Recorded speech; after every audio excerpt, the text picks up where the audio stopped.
Thank you, Mr. Speaker. I rise today to honor and celebrate the memory of the great Rosa Parks, also known as the mother of modern civil rights movement. Today, December the 1st, marks the 60th anniversary of Rosa Parks' arrest for refusing to surrender her seat on a city bus in Montgomery, Alabama, to a white male. Her arrest on this date in 1955 put a face to Jim Crow and the disgrace of segregation in this country, and in many ways united a nation in the struggle for civil rights for all. As many of you know the story, Rosa Parks refused to give up her seat, sparking the peaceful Montgomery bus boycott, which lasted 381 days and led to the eventual desegregation of the public transportation system across this nation. Rosa Parks, in every way, embodies the tremendous difference a single person, Mr. Speaker, can make through the power of protest, nonviolence, and courage. As a member of the Ohio General Assembly, where I served as House Leader, I was proud to have led the efforts that resulted in the 2005 passage of House Bill 421, designating December 1st as Rosa Parks Day, the first state in the nation to do so.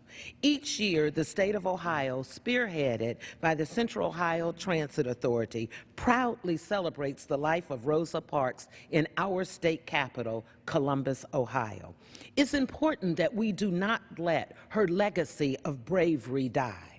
I look forward to joining my constituents when I travel back to the district on December the 3rd to celebrate the 11th annual statewide tribute to Rosa Parks, The Power of One.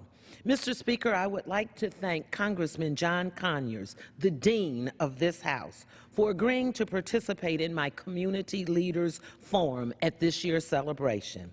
For 5 decades, Congressman Conyers has been a champion of civil rights and voting rights. His distinguished career is highlighted by his work on important civil rights legislation such as the Martin Luther King Holiday Act of 1983, the Motor Voters Bill of 1993, and the Help America Vote Act of 2002.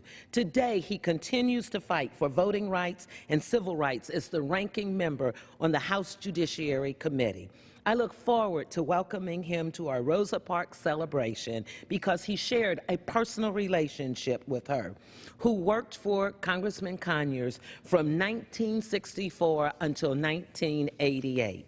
However, before working with Congressman Conyers, she took a stand for justice and equality.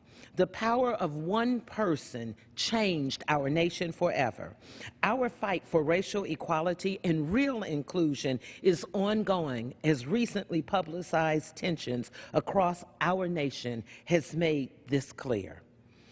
With the Supreme Court decision to strike down Section 4 of the Voting Rights Act of 1965 in Shelby versus Holder, we no longer have the safety net that ensured that Americans, especially minorities, are able to participate in our democratic process. Mr. Speaker, we should not be rolling back voting rights protection. Instead, we should honor the progress our country has made to ensure and protect equal rights and equal treatment for all.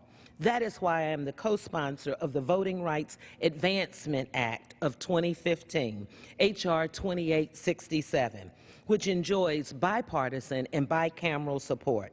Congress should immediately bring this legislation to the floor to ensure that all Americans may cast ballots to choose their leaders and public servants.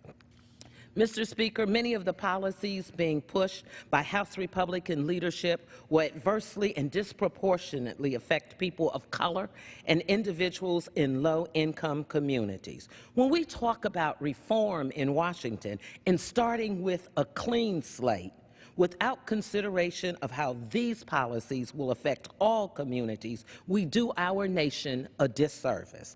I am confident we can do better. I am hopeful that we can do better. We have a responsibility to do better.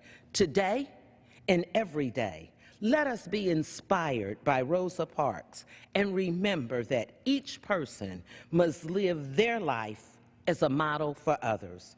Mr. Speaker, I thank you for the opportunity to speak on this important issue, and I yield back.